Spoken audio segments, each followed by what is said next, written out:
ভাইরা বন্ধুরা, মদিনা থেকে একদল কাফেলা রওনা হয়েছেন চীন দেশে যাওয়ার জন্য। ভাইরা বন্ধুরা, এমন সময় ওই কাফেলার সঙ্গে একজন কোন হাফেজ ছিল। হাফেজের মা ছিল, বাবা ছিল, ভাই ছিল, বোন ছিল। আমার ভাইরা বন্ধুরা, ওই কোন হাফেজ ওই কাফেলার সঙ্গে রওনা হয়েছেন চীন দেশে যাওয়ার জন্য। আমার ভাইরা বন্ধুরা, যাইতে যাইতে যাইতে যাইতে আমার ভাইরা বন্ধুরা, যখন মালদ্বীপের কাছে যখন নৌকাটা পৌঁছাই গেলেন, এমন সময় মালদ্বীপে যখন পৌঁছে গিয়েছেন, বিশাল সমুদ্র, কোন কুল কেনা ভাই খুঁজে পাওয়া যায় না। বিশাল সমুদ্র, চতুর্দিকে পানি আর পানি। গভীর রাত্রে এমন সময় আমার ভাইরা বন্ধুরা, আকাশ বর্ষ মেঘ জমা হয়েছেন, হতে হতে বিশাল ঝড় তখন শুরু হয়ে গেছেন। এমন সময় এমন ঝড় শুরু হয়েছেন আমার ভাইরা বন্ধুরা, জল হতে হতে হতে হতে আমার ভাইরা বন্ধুরা নৌকাটা সমুদ্রের মাঝখানে যখন তলিয়ে গেল, সমস্ত মানুষ মৃত্যুবরণ করল। ওই হাফেজ সাহেবের আব্বা মৃত্যুবরণ করল, মা মারা গেল, ভাই বোন সব যখন ভাই মারা গেল। এমন সময় আমার ভাইরা বন্ধুরা, হাফেজ সাহেবের বয়স ছিল মাত্র 10 বছর। কত বছর ভাই? জোরে বলেন। বয়স ছিল মাত্র 10। একজন ছোট্ট মানুষ হাফেজ সাহেব, নাম ছিল আবুল বারাকাত। এই হাফেজ সাহেব গভীর অন্ধকার, কিছু দেখা যায় না, সব মৃত্যুবরণ করলো। আমার ভাইরা বন্ধু, হাফেজ সাহেব যখন করলেন কি, সমুদ্রের মাঝখানে একবার পানিতে ডুবে যায়, আবার ভেসে ওঠে, বিশাল তুফান শুরু হয়ে গেল আমার ভাইরা বন্ধুরা। কিন্তু একখান তক্তা ভেসে আসলো নৌকা থেকে, নৌকা যখন ভেসে কথা চলে গেল, একখান তক্তা ভেসে আসলো। ছোট্ট মানুষ তক্তা এইভাবে যখন আঁকড়ে ধরলেন, এইবার তক্তা যখন ভাসতে ভাসতে আমার ভাইরা ভাসতে ভাসতে ভাসতে ভাসতে যখন নদী কিনে যখন কিনারে কিনারে চলে গেল, যাওয়ার পরে রাত শেষ হয়ে গেছে। আমার ভাইরা বন্ধুরা, ছোট্ট মানুষ বাড়ি হলো তার মদিনায়, চলে গেলেন ওই মালদ্বীপে। আমার ভাইরা বন্ধুরা, যখন রাত শেষ হয়ে গেল, যখন তক্তা নদীর কিনারে পৌঁছায় গেল,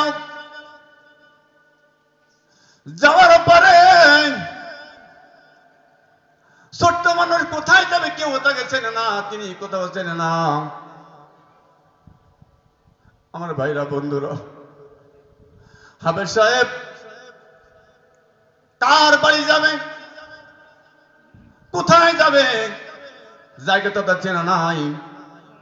ও আমার ভাইরা বন্ধুরা, উনি যখন উঠলেন, উঠে দেখে বিশাল এলাকা, বিশাল গ্রাম। ঘুরতে ঘুরতে ঘুরতে ঘুরতে কোথায় যাবে, কে তাকে আশ্রয় দিবে, পেটে ক্ষুধা, খাওয়ার নাই। আমার ভাইরা বন্ধুরা, ছোট্ট মানুষ হাঁটতেছেন বাড়ির পাশ দিয়া, ভয়তে কিছু বলে না। আহারে, এমন সময় শোনে ওই বাড়ির থেকে একটা মহিলার কান্নার শব্দ তার কানে ভেসে এসেছে। একজন মহিলা চিল্লাই চিল্লাই কান্দে। হাফেজ সাহেব তার বাড়িতে যখন ঢুকে গেলেন, যে বলে, মা আপনি কোনো কান্দেন কি, আপনার মনের দুঃখ আমাকে বলুন। আমার ভাইরা বন্ধুরা, এমন সময় মহিলা বলে, বাচ্চা বলো তোমার বাড়ি কোথা, তুমি কোত্থেকে এসেছো। আমার ভাইরা বন্ধুরা, হাফেজ সাহেব বলে, মা তুমি আমাকে চেনবা না, আমার বাড়ি হলো মদিনায়, মা তুমি আমাকে চেনবা না। মা আমাকে একটু জায়গাকে আপনি দিবেন। আমার মা নাই, বাবা নাই, মা আমি দুনিয়া কাকে আমি মা বলে ডাকবো? মা গো, আমাকে একটু জায়গা আপনি আমাকে দিবেন কি মা বলেন? আমার ভাইরা বন্ধুরা, ওই মহিলা বলেন, এ বাচ্চা, আয় আয় আমার বুকে চলে আয়, আজকে আমি তোকে তোর জন্য মা হয়ে গেলাম। বলেন সুবহানাল্লাহ। ভাই আমার, হাফেজ সাহেব ছোট্ট মানুষ, দেখেন আল্লাহ পাকে কোরআন হাফেজ, 30 পারা কোরআন আল্লাহ তার সিনেমার মধ্যে আল্লাহ ঢুকাই দিয়েছেন। আমার ভাইরা বন্ধুরা, এই কোরআন শরীফ যদি আপনি ছেলে মেয়েকে শিখান, আল্লাহ রাব্বুল আলামিন বলেন, বান্দারে তুমি মৃত্যুর সঙ্গে সঙ্গে আমি আল্লাহ তোমাকে দোয়া শিখিয়ে দিয়েছি, ওয়াকুর রব্বিরহামহুমা কামা রব্বায়ানি সগীরা। সবাই বলেন রব্বিরহামহুমা কামা রব্বায়ানি সগীরা। আল্লাহু আকবার। আল্লাহ আল্লাহ বান্দারে আমি তোমাকে দোয়া শিখিয়ে দিয়েছি, আব্বা মা মৃত্যু পরে খবরদার বান্দা এই বলি আমার কাছে কাঁদবে, আমি আল্লাহ আব্বাকে মাফ করে দেবো। বলেন সুবহানাল্লাহ। আজকে আমাদের সন্তানেরা আমরা কোরআন শিক্ষা দেয় না, কোরআন শিক্ষা দেয় না আমার ছেলেদের মেয়েদেরকে। সন্তান সত্য নাস্তিক হয়ে যাচ্ছে। ভাইরা আসুন, আপনি মৃত্যুর পরে আপনার কবরের পাশে বলেন কি আপনাদের ভাই কাঁদবে? ভাই বলেন তো, কে কাঁদবে? আল্লাহু আকবার। আল্লাহ আল্লাহ হাবিব বলেন, একজন কোরআন শিক্ষিত, একজন কোরআন শিক্ষার পিতা মাতাকে আল্লাহ হাবিব বলেন কিয়ামতের ময়দানে 10 ব্যক্তিকে হাফেজ সাহেব জান্নাতে নিয়ে যাবে। বলেন সুবহানাল্লাহ। ও ভাই, আল্লাহ হাবিব বলেন একজন নেককার হাফেজ, নেককার আলেম 10 ব্যক্তিকে কোথায় নেবে? ভাই কথা বলেন, কোথায় নেবে? জান্নাতে নেবে। বলেন সুবহানাল্লাহ, সুবহানাল্লাহ। ভাই আমার, আজকে আমাদের ছেলে মেয়ে কোরআন শিখে দিতে চাই না। কোরআন শেখাও ছেলে মেয়েকে ওহে মুসলমান, জান কবজের সময় তোমার হইবে রে আসান। কোরআন শেখাও ছেলে মেয়েকে ওহে মুসলমান, জান কবজের সময় তোমার হইবে রে আসান। জান কবজের সময় তোমার হইবে রে আসান। একটি ছেলে আলেম হলে পড়বে কোরআন মৃত্যুকালে, ভেগে যাবে ইবলিস শয়তান, ভেবে যাবে ইবলিস শয়তান, থাকিবে ঈমান। জান কবজের সময় তোমার হইবে রে আসান। কোরআন শেখাও ছেলে মেয়েকে ওহে মুসলমান, জান কবজের সময় তোমার হইবে রে আসান। জান কবজের সময় তোমার হইবে রে আসান। আমার ভাইরা বন্ধুতে বলতেছিলাম, ছোট্ট হাফেজ সাহেব বলে মা আমাকে একটু জায়গা মা তুমি আমাকে দিবা। মা বলেন বাবা রে আয় বাবা, মা আমার পক্ষে চলে আয়, তোর মা নাই তোর বাবা নাই, আমার পক্ষে চলে আয় রে বাবা। আমার পাশে একটা ছোট ঘর আছে, ঘরে বাবা তুই থাকবি। এ বাবা রে, আমার ছোট্ট একটা আমার ঘরে এখানে থাকবি। আমার একটা মেয়ে আছে, এই মেয়েকে তুই বোন বলে ডাকবি। আমার ভাইরা বন্ধনা, ছেলে বললেন, হাফেজ সাহেব বললেন মা তুমি কেন কান্দো? তোমার কান্না আমি শুনতে পেয়েছি মা, তুমি কেন কান্দো আমাকে বলতে পারো নাকি মা? আমার ভাইরা বন্ধুরা, ওই মহিলা বলো, ও বাবা হাফেজ সাহেব আমি কি জন্য কান্দো বাবা? তুমি তো এখনো বাবা জানো না। মা কি জন্য মা তুমি কান্দো আমাকে বলো, দেখি আমি কিছু করতে পারি কিনা। আমার ভাইরা বন্ধুরা, ওই মহিলা বলল, এ বাবা তোমার শুনে লাভ কি, এবার তুমি কিছু করতে পারবে? হাফেজ সাহেব বললেন মা তুমি আমাকে বলে দাও, আমি কিছু মা করতে পারি কিনা, মা আমাকে একটু বলে দাও। আমার ভাইরা বন্ধুরা, মা জড়িয়ে বলল, বাবারে, এই কিছুক্ষণ আগে এই মালদ্বীপের বাদশা, মালদ্বীপের পুলিশ এসে আমার মেয়েকে একটা চিঠি দিয়ে গেছে।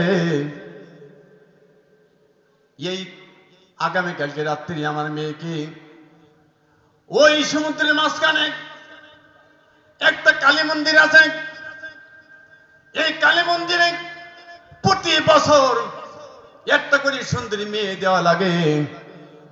আর ওই কালী মন্দিরে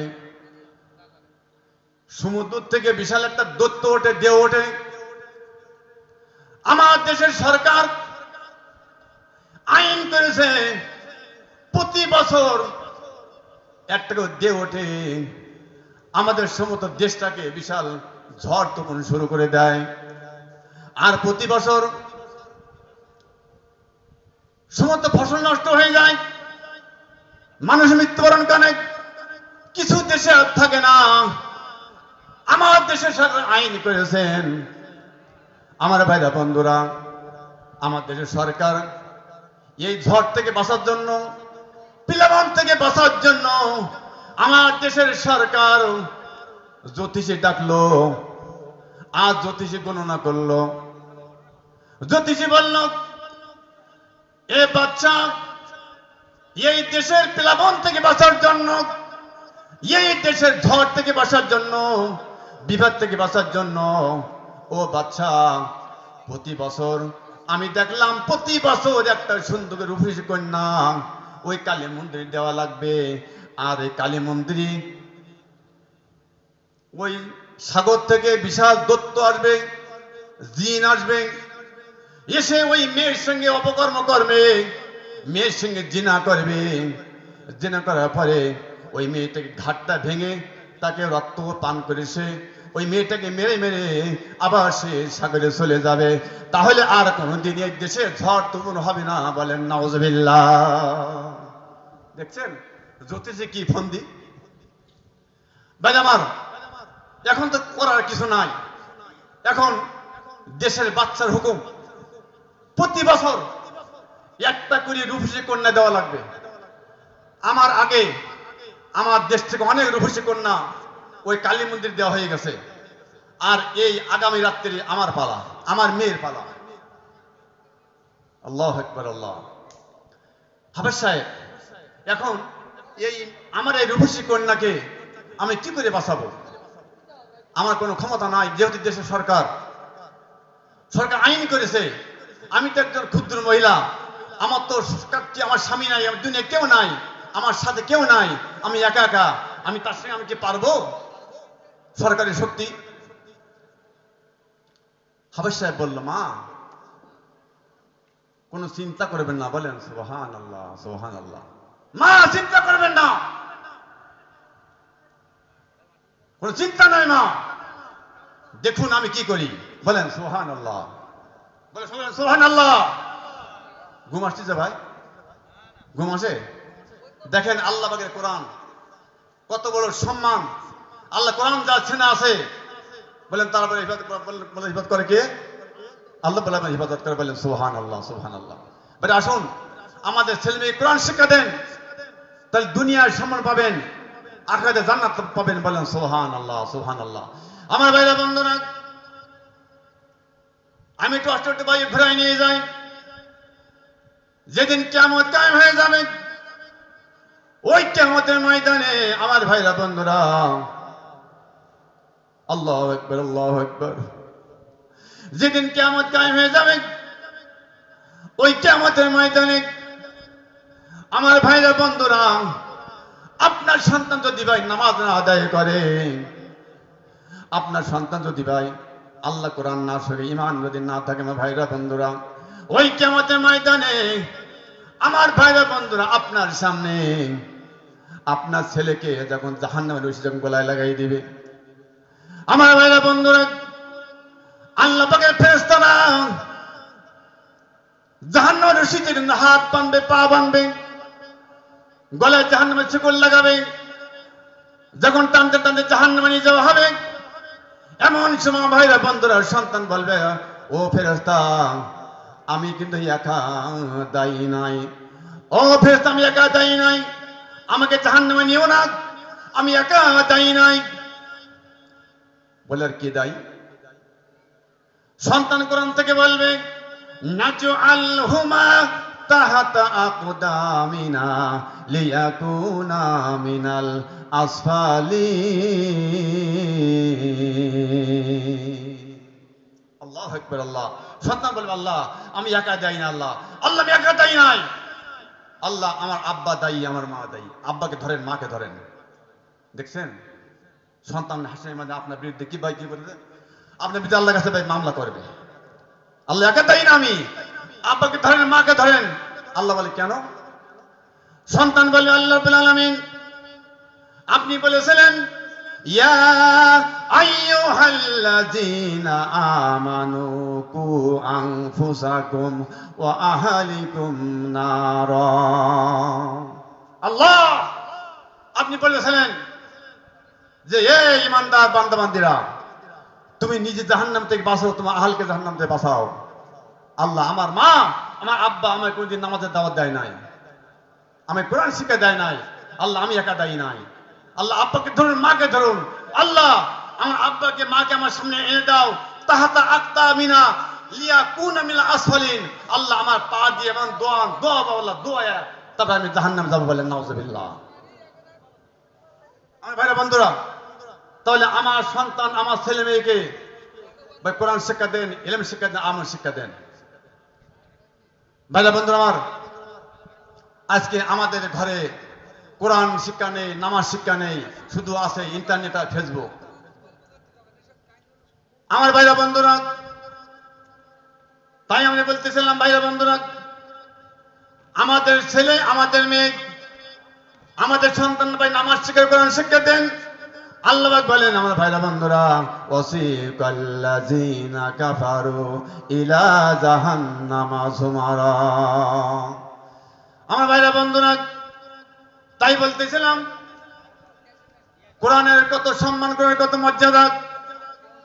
আমার ভাইরা বন্ধুরা, ছোট্ট মানুষ বললো, মা মা চিন্তা করতে হবে না মা, আমি আপনার সঙ্গে আছি মা, দেখেন মা আমি কি করে দেই। আমার ভাইরা বন্ধুরা, এমন সময় পুলিশ বাহিনী চলে এসেছেন ওই মেয়েকে নেওয়ার জন্য। এমন হাফেজ সাহেব বললাম, মা জননী মা, আমি ছোট্ট মানুষ মা, দেখেন আমার বয়স বেশি না রে মা, আমার এখন গোপদারি মা উঠি নাই, মা তুমি আমাকে মা আমাকে সাজাই দাও, মা তুমি আমাকে সাজাই দাও, আমার কানে দুল দিয়ে দাও, আমার নাকে মা ফুল দিয়ে দাও, আমার পায়ে মল লাগাই দাও, আমাকে মা শাড়ি পরাই দাও মা। মা আমার বোনকে মা আমি ওই কালী মন্দিরের মা যেতে দেব না মা, আমি নিজে যাব, বলেন সুবহানাল্লাহ। ভাই আমার ছোট মানুষ হাফেজ সাহেব, আমরা ভাইরা বন্ধুরা, এখন মা জননী ওই হাফেজ সাহেবকে সুন্দর করে সাজিয়ে দিলেন, কানে দুল, নাকে ফুল, পায়ে মল, সুন্দর করে শাড়ি পরে একদম সুন্দর করে সাজিয়ে দিলেন। দেওয়ার পরে এবার সেনাবাহিনী চলে এসেছেন মেয়েকে নেওয়ার জন্য। আসার পরে আমার ভাইরা বন্ধুরা, এখন সেনাবাহিনীতে বুঝতে পারছে না ছেলে কি মেয়ে, বোঝা কোনো কায়দা নাই, যে ছোট্ট মানুষ এখনো গোপদারে কিছু হয় নাই। এমন সময় হাফেজ সাহেব যাবার সময় আল্লাহ পাকের পবিত্র কোরআন শরীফ একটা ব্যাগের ভেতরে নিয়েছেন। এবার সেনাবাহিনী নিয়ে যাচ্ছে ওই কালী মন্দিরে। নেওয়ার পরে আমার ভাইরা বন্ধুরা এবার করলেন কি, যখন চলে গেলে কালী মন্দির যখন ভিতরে ঢুকে ঢুকে গেল, যাওয়ার পরে আমার ভাইরা বন্ধুরা এবার ঢুকে দেওয়ার পরে এবার সেনাবাহিনী যখন ফিরে আসলেন, হাফেজ সাহেবের ভিতরে যখন ঢুকে গেল, গভীর রাত, প্রতি বছরের মতো এবার বিশাল দত্ত সমুদ্র থেকে উঠে আসতেছেন হাফেজ সাহেবের দিকে। হাফেজ সাহেব সঙ্গে সঙ্গে কোরআন শরীফ যখন পড়া শুরু করলেন, বিসমিল্লাহির রহমানির রহিম, ইয়াসিন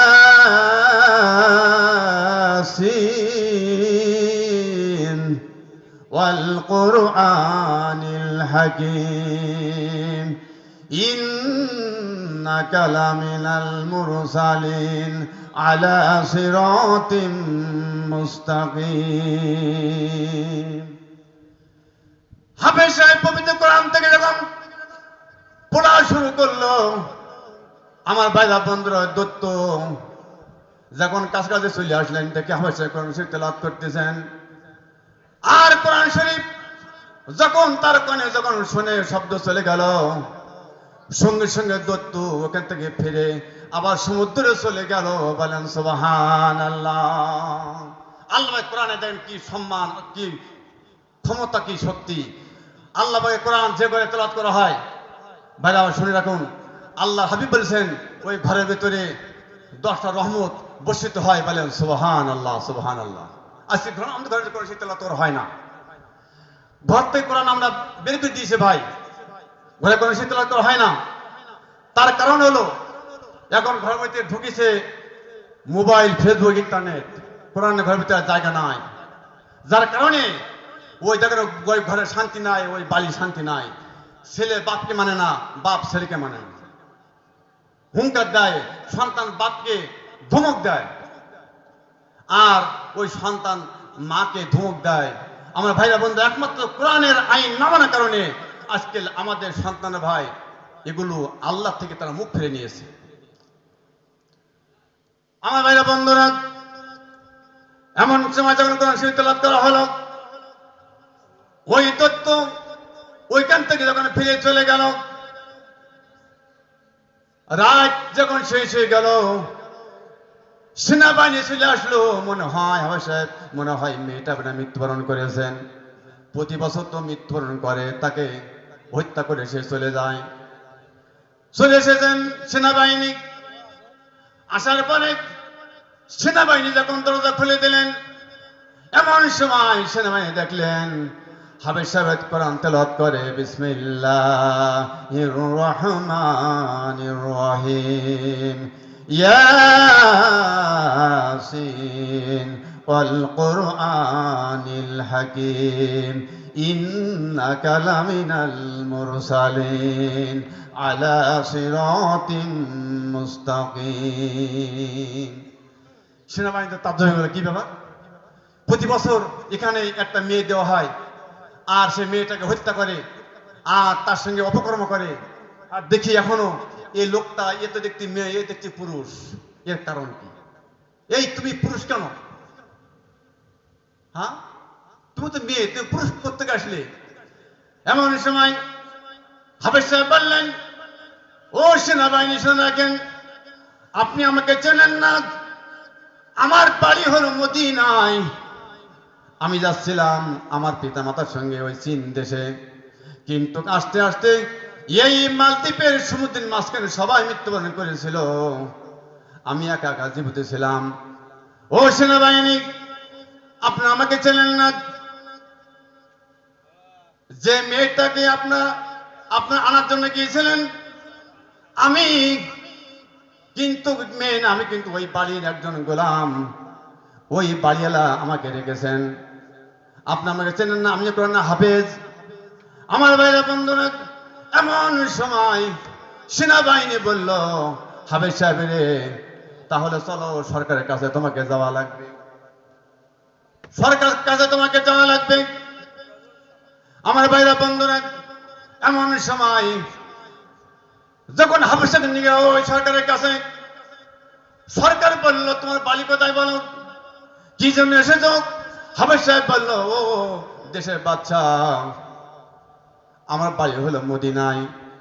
আমি যাচ্ছিলাম চীন দেশে আব্বার সঙ্গে মার সঙ্গে একটা কাফেলা নিয়ে, কিন্তু সমুদ্রের মাঝখানে যখন ঝড় শুরু হয়ে গেল, ওই সমুদ্রের মাঝখানে সব মারা গেছে, আমি বেঁচে আছি। আল্লাহ বলেন, ইন্না নাহানু নাযালনাল যিকরা ওয়া ইন্না লাহু লাহাফিজুন। আল্লাহ বলেন নিশ্চয় কোরআন আমি নাযিল করেছি, ইবাদত করব আমি আর রব্বুল আলামিন। বলেন সুবহানাল্লাহ, সুবহানাল্লাহ।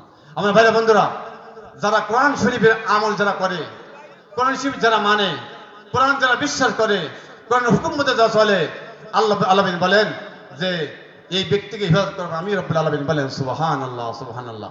ভাই আমার ভাইরা বন্ধুরা, যেহেতু বর্তমান মেয়েরা খুব চালাক, আমার ভাইরা বন্ধুরা এক জায়গায় মানে ঘুমাই রয়েছে স্বামী স্ত্রী, দেখছেন এদের ভিতরে কি চালাক, স্বামী এক জায়গায় ঘুমাই রয়েছে। এমন সময় স্ত্রী করছে যে আল্লাহ আমার স্বামীর আগে তুমি আমাকে মৃত্যু দিও। এমন সময় স্বামী কাছে আল্লাহ স্ত্রীর আগে তুমি আমাকে মৃত্যু দিও। দুইজন আল্লাহর কাছে মৃত্যু চাইছে। আল্লাহ বললে রাখ, আমি তোদের খেলা দেখছি, তোদের কে কাকে কেমন ভালোবাসিস। এমন সময় ওই বাড়ির সামনে ছিল একটা লাউর বান, আপনারা দেখছেন না? এই লাউকে যদি যদি পরে বালা একটা কালো কালো একটা হাড়ি দেয়, হাড়ি দিলে ওই লাউ গাছ কোনো বালা হয় না। এমন সময় হঠাৎ করে স্বামী স্ত্রী এক জায়গায় ঘুমাই রয়েছেন। স্ত্রী কথা আল্লাহ স্বামী আগে তুমি আমাকে মৃত্যু দিও। আল্লাহ কাছে রাখ, মৃত্যু চাইছিস, তোর খেলা আবার শুরু হবে। এমন সময় পাশে ছিল একটা গোয়াল ঘর। ওই গোয়াল ঘর থেকে একটা গরু বের হয়েছে, বের হয়ে ওই লাউ গাছ খাওয়ার জন্য যখন বানে গেছেন, এমন সময় বাদ দিয়ে ওই যে হাড়ি ভেতরে মুখ গেছে ঢুকে যাওয়ার সাথে সাথে ওই হাড়িটা এই গরুর সিংহের ভেতরে এভাবে আটকে গেছে। আর হাড়ি যে মাথায় এভাবে আছে, ওই হাড়ি নিয়ে ওই গরু এসেছে ওই স্বামী স্ত্রীর সামনে, এসে মাথা নাচছে এভাবে, মাথা নাচাচ্ছে।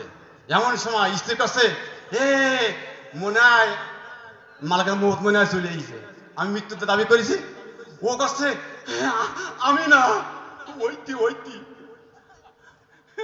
ও কাছে আমি না, ওইটি ভাই কথা বলছেন, দেখছেন তো অবস্থা। ভাই মৃত্যু ভাই সবাই ভাই করে, ভাইকে মৃত্যু হইতে চায় না।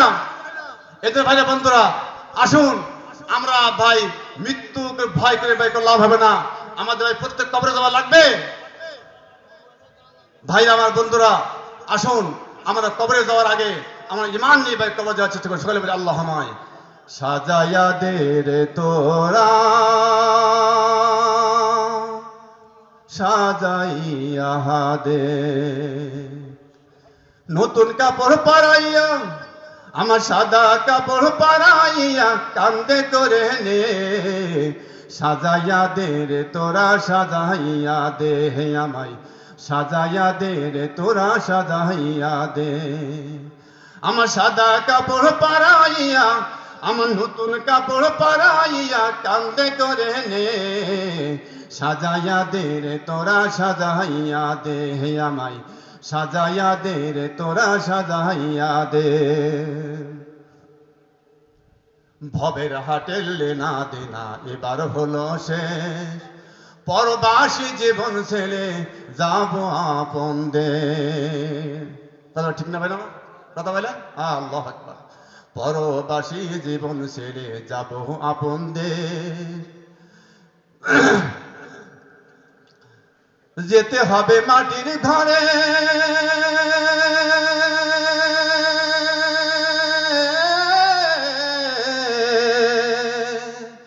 যেতে হবে মাটির ঘরে, বিদায় কইরা দে, সাজাইয়া দে রে তোরা, সাজাইয়া দে আমায়, সাজাইয়া দে রে তোরা, সাজাইয়া দে। আমার সাদা কাপড় পরাইয়া, আমার নতুন কাপড় পরাইয়া কান্দে করে নে, সাজাইয়া দে রে তোরা সাজাইয়া দে, আমায় সাজাইয়া দে রে তোরা সাজাইয়া দে। বড় পাতার গরম জলে গোসল করাইয়া, লোবানের সুবাস দিয়া বাসর সাজাইয়া। বড় পাতার গরম জলে গোসল করাইয়া, লোবানের সুবাস দিয়া বাসর সাজাইয়া। পাড়া পড়শি সবাই মিলে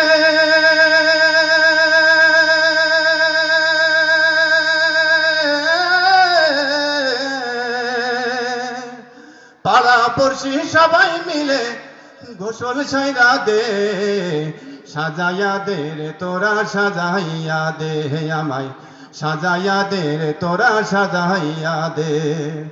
আমার নতুন কাপড় পরাইয়া, আমার সাদা কাপড় পরাইয়া কান্দে করে নে, সাজাইয়া দে রে তোরা সাজাইয়া দে, আমায় সাজাইয়া দে রে তোরা সাজাইয়া দে, আমায় সাজাইয়া দে রে তোরা সাজাইয়া দে, আমায় সাজাইয়া দে রে তোরা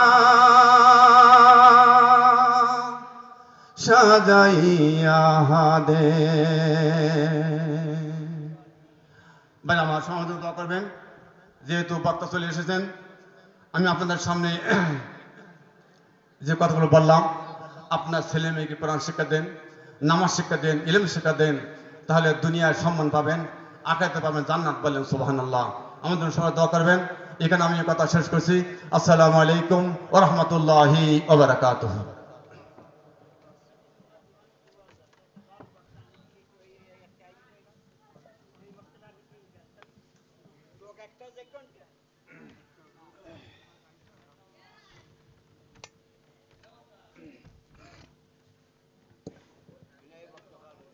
মাশাআল্লাহ। প্রিয় হাজিরিন, এ পর্যায়ে আপনাদের সামনে কোরআন ও হাদিসের আলোকে মূল্যবান বয়ান পেশ করছেন হযরত মাওলানা মিজানুর রহমান ভাসানী।